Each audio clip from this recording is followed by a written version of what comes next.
Welcome back, book nerds. This is Library Card, the show for people who want to think deeply about the books they read and get inspired to read more. I'm Megan Glayona. I'm here with Brian Brinkman and RJB. Today is a Library Card Shorts episode, and we're going to be discussing George Saunders' The Semplica Girl Diaries. But before we dive into social class and exploitation, I want to know how you're both doing today. RJ, you're in the first few weeks of a new job. Are you hanging in there? I'm good. I'm tired. I'm tired, but good. I'm fine. Good. That's good to Across the Yeah. hear. spectrum there, my man. I love it. Did that work? I know. Did that work? Sure. Perfectly. Do it. Worked perfectly. Yeah, it really landed. Brian, how about you? I know the Cubs are struggling a bit, but are you okay anyway? You had other teams Yeah, that won yesterday. I'm No? good. Come on. My anger is taken out on our owner and our inept general manager, both of whom seem to think that if we hope for a World Series, it will come back to us, which was, that was the strategy from 1909 to 2011, and it didn't work. So I expect the same thing. Book wise, I'm doing great. I got my tome right here. I'm reading Comanche Moon. I'm about a third of the way through. This is the prequel to Lonesome Dove, which Meg just finished. Spent a lot of time in Gus's heart here as he longs for Clara and as he hopes that she will look past the fact that he needs to be adventuring on the wild plains of Central America, Central United States of America, I should say. And so there's a lot of drama. Call is in love with a sporting woman, but won't Maggie? put a ring on that. It's just amazing to spend time with these men as young men and as they're figuring out their lives and coming to a realization of what their love for adventure means for the rest of their lives and what it means for America. God, can we just talk about how romantic these books are? No one told me they were this romantic. I would have read these books so long ago. The men in these books are total romantics. I love to see it. I just love to see it. It's so good. And the book I don't want to talk about how Lonesome Dove ends in case somebody hasn't read it, but the way that Lonesome Dove ends, just bringing it all back to a woman, it was so good. And I'm so sad it's over. I'm really sad it's over. But it's over. I've been longing the day that it ended ever since it ended. I would do anything to still. I've read the two prequels. They're amazing. I would still do anything to be reading Lonesome Dove. It's one of those books. I mean, last night I had like 30 pages left and I was gonna stay up and finish it. And then I just decided that I wanted to read it while I was like really awake. I wanted to like have my cup of coffee and finish it today. And I'm really glad I did. But it was great. It was great. But it's over now. So I'm definitely going to read the prequels and the sequels if there's one. I'm definitely going to read the other books. Not right now, but I will.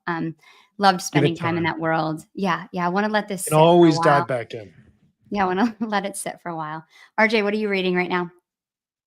I just finished a book that was written, won the National Book Award, I think, in 2011. So it's an older book, but it went up to my number 3 of the year, which is Wow, quite a feat. Salvage the Bones by Jesmyn Ward.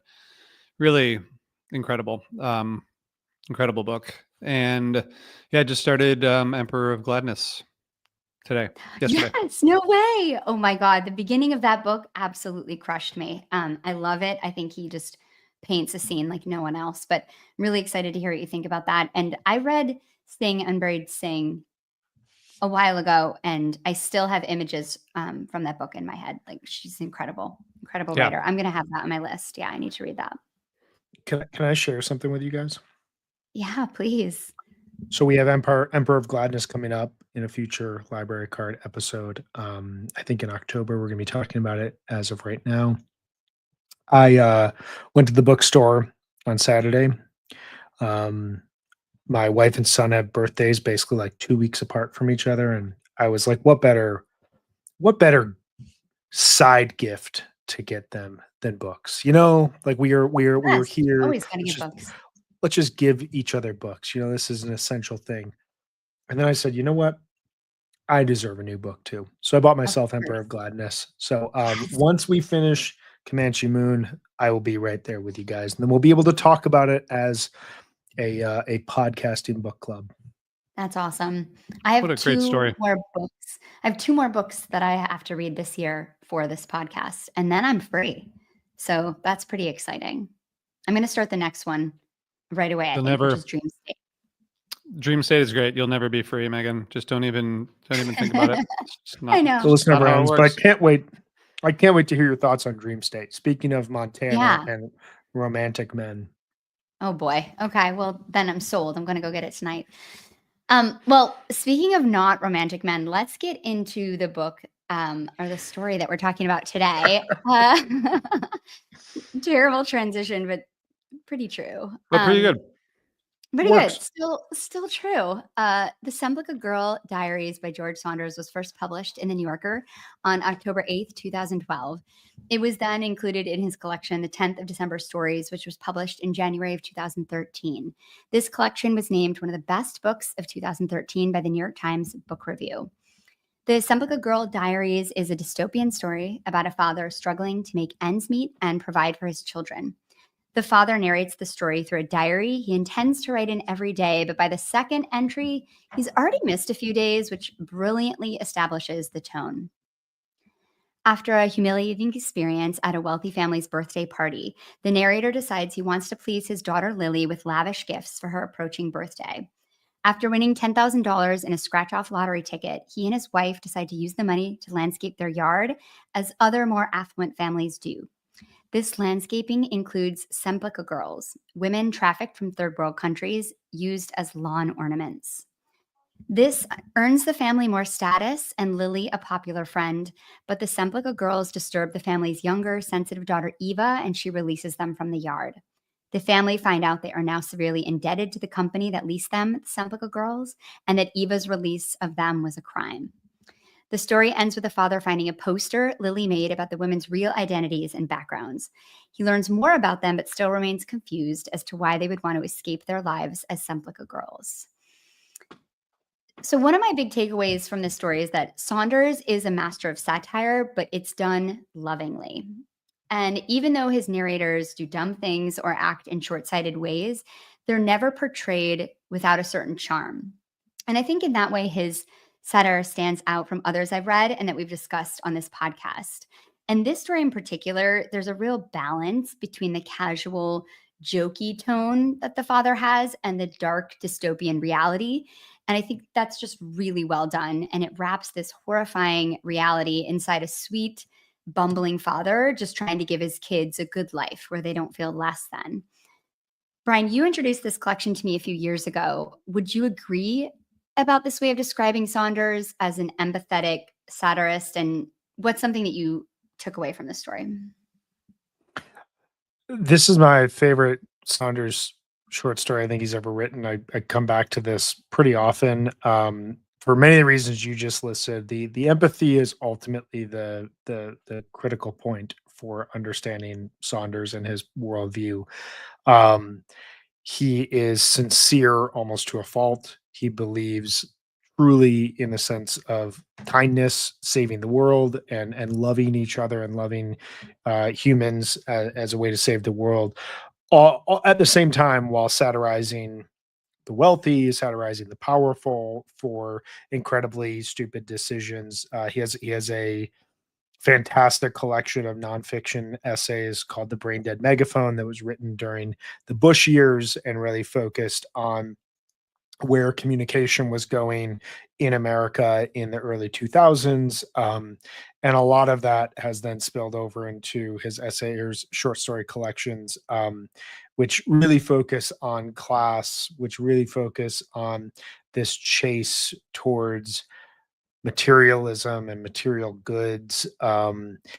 It focuses on this constant obsession with almost like cleansing ourselves through capitalism and bettering ourselves through what is possible by man-made consumer goods, but then empathizing with the people at the center of the story because they don't know any other way.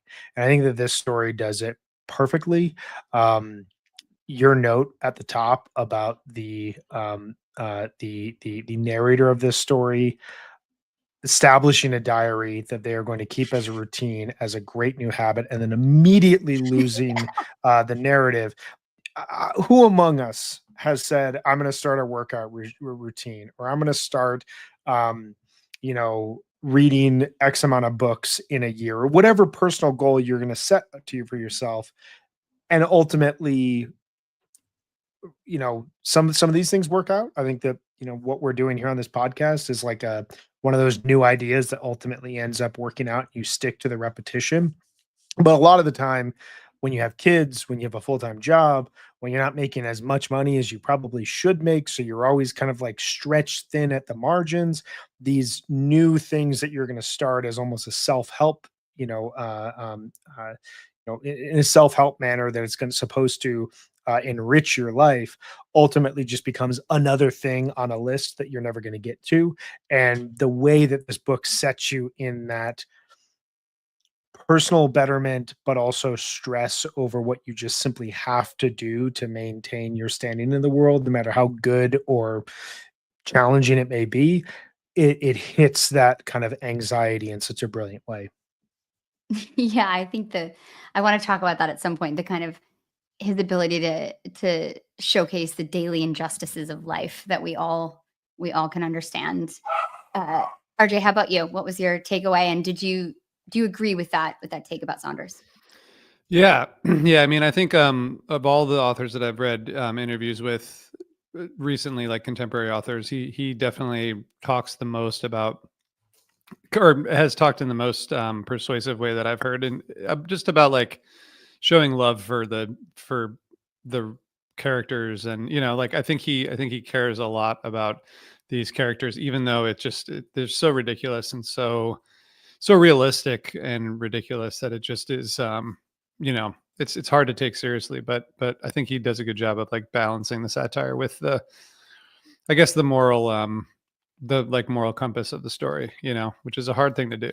I thought that the book I read, 10th of December, like straight through, and I think it's personally, I think he's better experienced as a like individual stories. Like when I went back and read this again, it was much more, I was able to Mm, absorb it a lot more. I think because like he's just like it's just so wacky, every story is just like so strange and weird, and like you really have to concentrate on them, but also like I think reading 10th of December all the way through, you're in like space, like a weird laboratory, and then then there's people strung up as lawn ornaments, and then you're like, then there's like that really intense one at the beginning. It's just like, I don't know, it's not, to me it's not like a short story collection like Amor Towles' The Table for Two, which I read last year. It's like a much more intensive experience. I think they're, at least for me, like more like I was able to get it more when I reread it on its own, as opposed to like reading a bunch of his stories back to back, which I was wondering It's if you almost yeah, a thought about that. There's almost a Lynchian quality to his writing where yeah, like the ultimate setting and the characters are really normal, and like it's a really like banal story he's telling. But you're right, RJ, he adds all these just absurdities that like when you watch like a David Lynch film, you're like, is this as weird as I think it is? Like, am I just not getting it? And then you get it and you're like, oh wait, it's really not that like intellectually challenging, but because you reframed the story like this, you suddenly opened up these floodgates of like ideas and insights into the human experience that you wouldn't have had without. yeah. I think I can totally see that because I also read the 10th of December as straight through, and it is slightly jarring how he will like throw you into a world and you have to figure out what's going on in that world, and then you're kind of out of it in 3 pages. To his credit, I love that about him because there's a story in there. I don't remember which one it is, but it's maybe like a page, and he just builds a complete world inside of it. It's the one about the front. It's also about a front yard actually, but it's about like the decorations that are going up throughout the year. And I loved that when I read the story, the collection, and that the sense of like instant world creation. But I do think there is something, this story also stood out to me a lot more intensely when I read it singularly like this. And I think it was funny today because we were texting on our friend text thread, and we were talking about like just the stupid things that happen you have to deal with when you have a house and a family. And we could immediately adopt the tone of this story and the writing. And I thought that was really interesting. I think the way that he writes about, like, in the story, the car breaks down. There's a dead animal in the garage that he has to clean up, and then that like leaves a smudge on the garage floor. And then the added pain of the kids like witnessing these injustices, and how easy that is to relate to that feeling of like wanting to do something really simple, but having to require 6 other possibly humiliating, frustrating things you have to do first. And I think that it's just, he really nails that. I think one thing I love about his writing is that his specifics are always so on point. I think in this, the example in this story is that when his daughter Lily, her wish list for her birthday of these random porcelain figurines, it's so dead on for how kids' fads and toys just are completely weird and don't ever make any sense, but are so specific, and like every kid gets on board with it. And I just think he's really good at nailing those parts of life that are weird and humiliating and also just a part of everything we have to do every day. Yeah. Yeah. I mean, this story has, when I reread it, I think it's 17 pages in a PDF. I mean, almost the entire thing is worth like copying and pasting specific lines and sending them to someone. Like it's just like the whole thing. I mean, except for the parts that are like so depressing that you're like, oh my God, this is awful. But the other parts that are like, which there are like overlaps between the two, but there's so many lines that are just Yeah. like, oh my God, this is fucking incredible, you know? Yeah, he uses humor really well. Yeah. A lot of, I think, that fact that you can just like pull these lines and segments out come from his writing style and his approach to writing, where essentially there's a really good interview with him right around the time that this book came out, on the Charlie Rose show, where he talks about his style. He's a fiction teacher at Syracuse University, so he thinks this way on a regular basis. He gets everything out on paper, and then he essentially approaches a story like he's a woodworker or like he's a stonecutter, in the way that like he takes this mass of ideas and thoughts and plot and character development and whatnot, and whittles it down to what he thinks are the bare essentials of what the story needs. And so I think, to your point, Meg, of like, you start a lot of these stories and you have no real basis for reality. And RJ, you mentioned this as well. And like, so you're in this space that you're not really familiar with until you get maybe 5-10 pages into the story. And then you realize, oh no, this is just like a suburban dad who doesn't make enough money and is trying to do the best he can for his family. But he gets there in such a fascinating way because he just is always trying to, I think, screw with you as a reader in terms of your expectations, but also just whittle the story down to exactly what you need, so that when you almost like reread it, you get that much more out of it because you know the center of gravity that you're in, and you know what he's Mhm. actually trying to do. And now you can really, you know, it's like watching a movie for pleasure versus plot. You know, you're just Yeah. absorbing these lines. I mean, I've full pages of this that like I could just sit here and read for you guys, because there's so much in this that is so specific that everyone can relate to, even though it's a very, you know, individualistic experience. Yeah, I think that the way that he paints his characters, I mean, the character voice in this story is so strong and so funny. There's one line that he says, "Have to do better, be kinder, start now." Like, there's just like this way that he talks to himself in this story that I find absolutely hilarious. And I think when we were texting today, we were able to adopt that because it is so strong and so developed. And it also feels like someone like you know that guy who's like, he's so pathetic in a lot of ways because like he wants to be friends with this wealthier dad who's obviously a total asshole, but he's like, who he completely puts him down. The other dad like puts down this man, and he's like reminder, send a card, start up friendship with Emmett. It's like he still wants these things, even though he's being treated like horribly. But someone like that. And I think he's really great about writing about the American experience in a way that's really specific and really funny and really sad at the same time, which I think is really tricky to do. Well, I think, Megan, I think it's that even more kind of painfully, I think it's that it's all like we are all like that in some way. I think it's not Totally. like we know someone. It's like we are kind of that in some way, shape, or form always, Okay, which is like fine. You're right. which is what that's just like very disturbing, to see some aspects of that where you're like, oh yeah, I could see that in myself, and that's really not what It's so you true. want as a human, but it works as a writer for sure, you know. I, Yes. and I think that gets to like Saunders is the opposite of escapism literature. And I think that if Right. you're looking to read a book that is going to take you out of your current worldview and the challenges that you face and the life that you lead, and just give you a great story that you can kind of live in, but doesn't have a ton of like stakes in your own life. That's one thing. And like there's a place for that. Like that is why I read the Lonesome Dove series. Like Yeah. I just want to like live in that and like immerse myself in it. It's a very comforting place to be.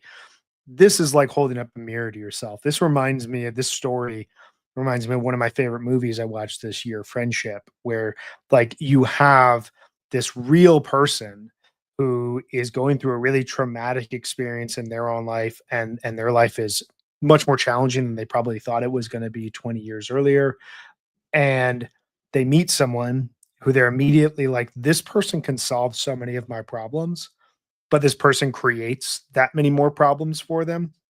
And like at every step of the way in this story, the lottery, meeting the rich family, getting the Semplica girls in your front yard, even writing the diary. This guy has pretty good intentions. He's like, Oh, I'm yeah. not going to spend the $10,000 on just myself. I'm going to spend it on my family. But you're going to read as the reader about the fact that he's kind of doing this so that wealthier people will be attracted to him. So there is benefit for him, but he is really doing this for his family because his daughter is so kind and so sweet. She has so many expectations, but we can't fulfill them. Like at every step of the way, you're like, I can justify your actions, but the end result is so predictably bad that like you should have just stayed, like you should have just, been on a treadmill the whole time, just like walking in the same place over and over again. Yeah, it feels like that feeling when you're reading a story. Like there are moments of that in Bee Sting when they're going to make the wrong decision, but they just do it, and you're watching them do it anyway, and you just feel them going down that path. And you know, I wonder, what did you think about? There's not really like a resolution to the story, and there's not. I think they're intentionally like the character doesn't like learn anything or change at all. In fact, at the end, he seems almost worse than he was at the Yeah. beginning of the story, right? I mean, he Yeah. really doesn't understand that the Semplica girls, even after reading about this and realizing like what's been done to them, he still doesn't think that he doesn't understand why they would leave his front yard and put him in this position. So fucked up. It's so fucked up. Yeah, So like the last line of the story, note to self, I call was just Greenway, gonna have them take ugly thing away. It's just like so awesome. It's literally like a to-do Uh, list about like, yeah, making his yard look better because they're gone. It's just too good. Yeah. I mean, let alone like what you mentioned at the beginning, which we haven't talked about yet, which is just like the human trafficking exploitation part of the story, which is like I mean, it's just, it's a really intense story.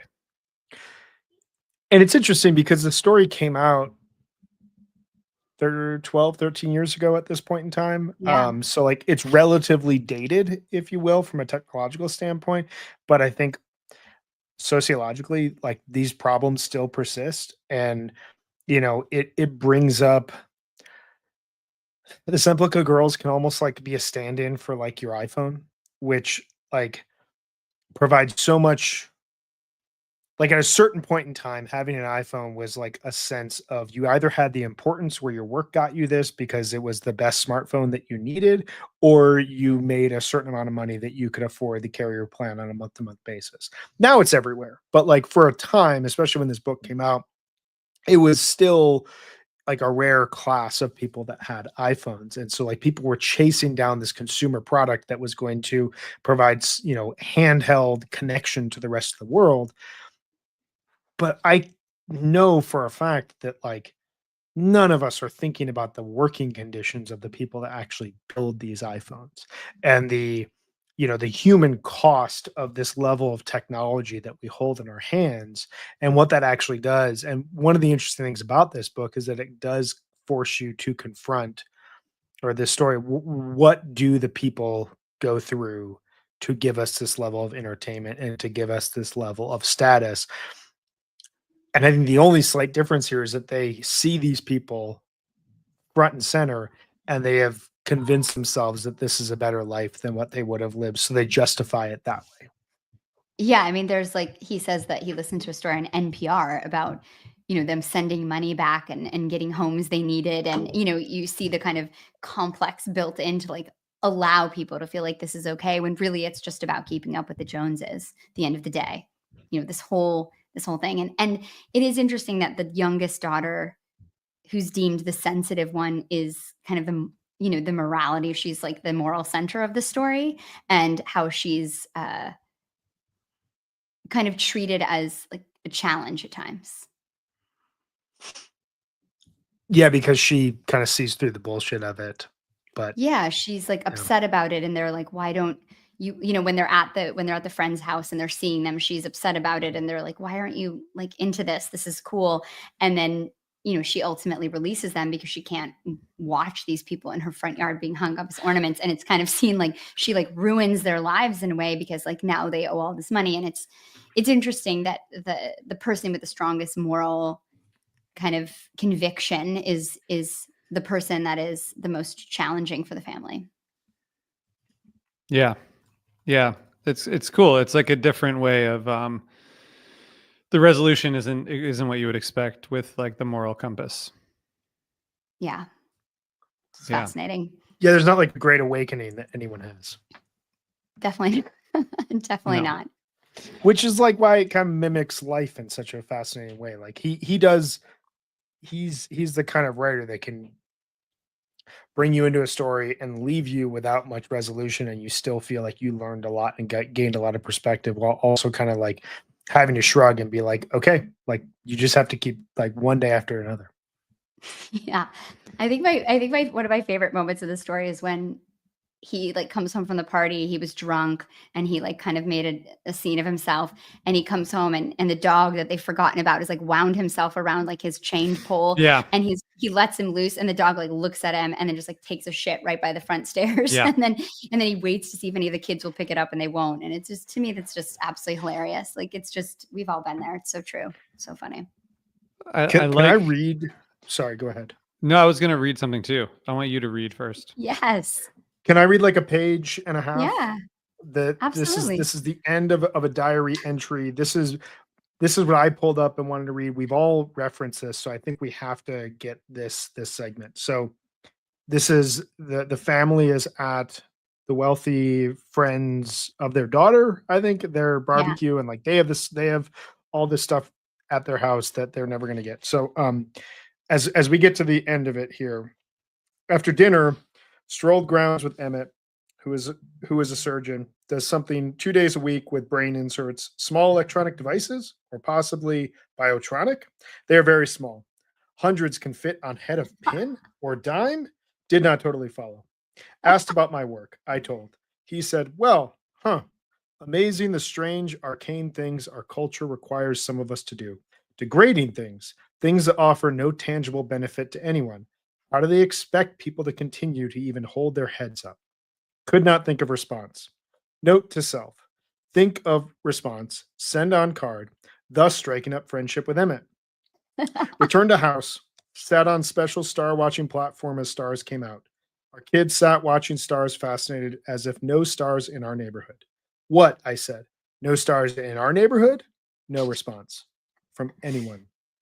Actually, stars there did seem brighter. On Star Platform, had too much to drink, and suddenly everything I thought of seemed stupid. So just went quiet, like in a stupor. Pam drove home. I sat sullen and drunk in passenger seat of Park Avenue. Kids babbling about what a great party it was, Lily especially. Thomas spouting all these boring llama facts per Emmett. Lily, I can't wait till my party. My party is 2 weeks, right? Pam, what do you want to do for your party, sweetie? Long silence in car. Lily, finally, sadly. Oh, I don't know. Nothing, I guess. Pulled up to the house. Another silence as we regarded blank, empty yard. That is, mostly crabgrass and no red oriental bridge with ancient hoofprints and no outbuildings and not a single SG, Semplica Girl. But only Ferber, who he'd kind of forgotten about, and who, as usual, had circled round and round the tree until nearly choking to death on his gradually shorting leash, having basically tethered himself to the ground in supine fashion, and was looking up at us with begging eyes in which desperation was combined with a sort of low boiling anger. Let him off leash. He shot me a hostile look, took dump extremely close to porch. Watched to see if kids would take initiative and pick up. But no, kids only slumped past and stood exhausted by front door. Then I knew I should take initiative to pick up, but was tired and knew I had to come in and write this stupid book. Do not really like rich people, as they make us poor people feel dopey and inadequate. Not that we are poor. I would say we are middle. We are very, very lucky. I know that. But still, it is not right that rich people make us middle people feel dopey and inadequate. I'm writing this still drunk, and it's getting late, and tomorrow's Monday, which means work. Work, work, work. Stupid work. I'm so tired of work. Good night. It's Like, that's just it. amazing. great. And then the best one is that the next entry starts, I don't hate work. I'm sorry. Like, I'm glad to be working. Yeah. Like, it's just like, immediately like back in the wheel. It's so Just good. reread the last entry. It should clarify. Should Yeah. clarify. So great. God. This is so great. I mean, we could just read the whole thing. There's the part, it's so every part of it is great, like as we said, but there's a part where after he wins the scratch off ticket, like post or whatever, he like goes to the mall and buys shirts. And then he said, he says, note to self, try to extend positive feelings associated with scratch off win into all areas of life. Be bigger presence at work. Race up ladder joyfully with smile on face. Get raise. Get in best shape of life. Start dressing nicer. Learn guitar. Make point of noticing beauty of world. Why not educate self? Read birds, flowers, trees, constellations. Become true citizen of natural world. Walk around neighborhood with kids, patiently teaching kids names of birds, flowers, etc., etc. And it just goes on from there. But it's just like You go so... from $10,000 scratch off to like he is going to suddenly know like finite plants and like foliage and like, oh, Yes. look at this little bird that landed on my finger. Let me tell you all about its like scientific breakdown, like a botanist from the 1870s. But it's like that's how life is, though. Yeah. Like, right? Like, how many times have you been walking with your kids and been like, oh my God, my kid's already this old and I haven't told them anything about this. And I never read with them the way that I truly wanted to, or I haven't talked to, it's like, that's how life feels. It's so good. Yeah, exactly. I think that's the point, is like, we've all been there in some way, it's like, shit, I should be teaching my kids more about whatever, or like I should be spending more time in this particular way, but he just does it in such a way that's so funny and relatable. I mean, it's awesome. Yeah, I read a review that said that a good comp for him and the way he writes is Matt Groening from The Simpsons, because it's satire, but in such a loving way. And I really liked that comp. I thought that was really fun. And cool. Yeah, that's really interesting. I never thought about it that way, but it is like a right. Yeah, because I mean, The Simpsons did such an amazing job of like showing a lower middle class family in all of their flaws in a really hilarious way, but also like charm. And he just does that as like a more highbrow manner. I don't know. It's fascinating. Yeah. And if you think about all of his characters, like think about like Ralph Wiggum is like my favorite Simpsons character, who's like a total idiot, but he's so lovable. you know, and I think there's something so charming about everybody on The Simpsons in that way. Yeah. Are there any other stories, books, films that this reminds you of? Yeah. I think I mean, he's on his own. Go ahead. What I was just gonna say, you already mentioned the bee sting. I mean, just in terms of like a protagonist who you're like, oh no, this is like gonna go horribly wrong, but yet you still find yourself being like, I really hope it works out for them, even though like you know for sure it won't. Yeah. That- Yeah. That's the only reason I would say that. But I do agree. I mean, it reminds me of, there's like a little bit of Claire and the Sun, you know, vibes in just like the overlap between humans and the people that they're trying to get to either entertain them or whatever. But I I like think that. it's I hadn't mostly thought about that. I think it's mostly on its own. I was thinking about, have you guys ever seen The Lobster, the Yorgos Lanthimos movie? It's No. very much like that, in that it's this weird thing has happened in the future, and it's very absurdist, but it's really just about who we are as humans and kind of our desperate needs. It's a cool movie. It's really weird, but it's really cool, especially if you like his movies. I also thought of movies like Welcome to the Dollhouse and Heathers, like these extreme movies that kind of satirize our world and America, but also do it lovingly. That's kind of what I was thinking about. Yeah, now that like we're throwing stuff around, like I was thinking about like the Coen brothers. They obviously do it from like a Yeah. much darker area, but like their subject matter is lower middle class Americans and who take big risks to better their lives, and truly awful things tend to happen. I just watched, it's a big one, okay, but I just finished Oliver Stone's Nixon, starring Anthony Hopkins. Oh, I And haven't seen that in so long. it's currently on Prime, and like Nixon is this figure we could probably sit here and spend 2 hours shitting on certain aspects of him, but like he's also really fascinating because he came from like extreme poverty, and everyone around him died, and his mom was like committed to him being the success for the family, and he went to law school and first encountered that like he was poor, and poor people were made fun of by these rich kids at Ivy League schools. And then he would run for office, and like there's a really famous moment where he was almost kicked off of Dwight Eisenhower's first ticket, and he saved his political career by literally going on live television and revealing every expense that his family has, and all of his where his wealth comes from, and like how little wealth he actually has, and all the way up until the movie basically concludes with him resigning in 1974. And even during the Watergate hearings, it's not about America or the role of the presidency. It's about people who have been long trying to just cut Nixon down. And so there's a much like darker side to what this story is telling about, like, as an American, you're born thinking like this is the land of opportunity. Anything is possible. You just have to get the right thing going, and then the momentum starts, and then it's out of control. And suddenly you're well off, you're attractive, and you're, totally capable of, speaking your mind freely in a public setting, and being admired by your peers. And like, it really doesn't work that way at all. And so, I'm just thinking of this because I just watched it, and I think it's like a story like this told on a very maximal level that I would highly recommend. I don't know, what year did that come out? Is it 95?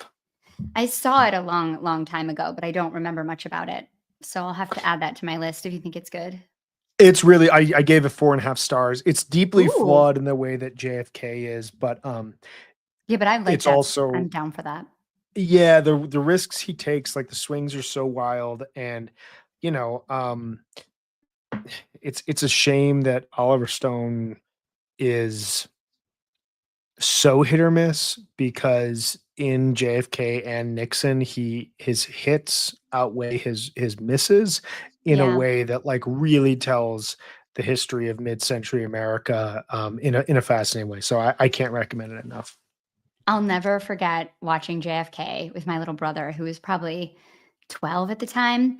And he just turned to us. He looked up at us and he was like, "Is this true?" And it was like the first time that I saw him realize like corruption and all of this stuff that could be behind politics. And it was just, I watched his little mind just like explode. It was so cool. Yeah, the Donald Sutherland scene where he breaks Right? down. It's that'll make a conspiracy theorist out of anyone. I love that movie. I love that movie. So we are going to return to some more Saunders in the future, I think, but our next episode is going to be a blockbuster card episode. Brian, will you tell us what we're watching for next week? Yeah, we are watching a movie that I absolutely love. I have recommended to you guys. I've recommended to a number of other friends who, took longer than I would have liked for them to watch this. I think that happens sometimes. You're very, you're very passionate about something, and you just want to make sure everyone else gets to experience and live with that passion. This movie is called Mountains Made Apart. It is a Chinese film from 2015. Um, it basically tells the story of China's rise over the last 25 years through the experience of one woman. It is directed by Jia Zhangke. I'm not the best with pronunciation here, so I apologize. But he makes movies about China over the last 30 years and what the country has gone through. The movie stars his wife, Zhao Tao, who is the star of most of his movies, and she plays the protagonist, Shen Tao, who the movie is told in three parts, takes you through the late 90s, the mid 2010s, and the mid 2020s as China is undergoing pretty significant changes from an economic standpoint and what that is doing to the people that live within the country. So, Mountains Made Apart, all of Gia's movies are currently on the Criterion channel, so I would highly recommend if you can get that. He just put out a new movie called Caught by the Tides, which debuted on Criterion last month. And as a result, all of his movies are currently up there, and they're all so worth watching. So we're going to talk about Mountains Made Apart next week. What China means in our world right now, and how it's captured through film. So excited. I'm going to watch it tonight, I actually. can't wait to hear your thoughts. Thanks. I'm pretty excited about it. I've never seen any of his films, so I'm very much looking forward to this, and I'm I ready to think you're dive going to in be tonight. moved. You do? Okay. I do. I trust you. I trust you. Well, until then, happy reading, everyone, and we'll see you soon.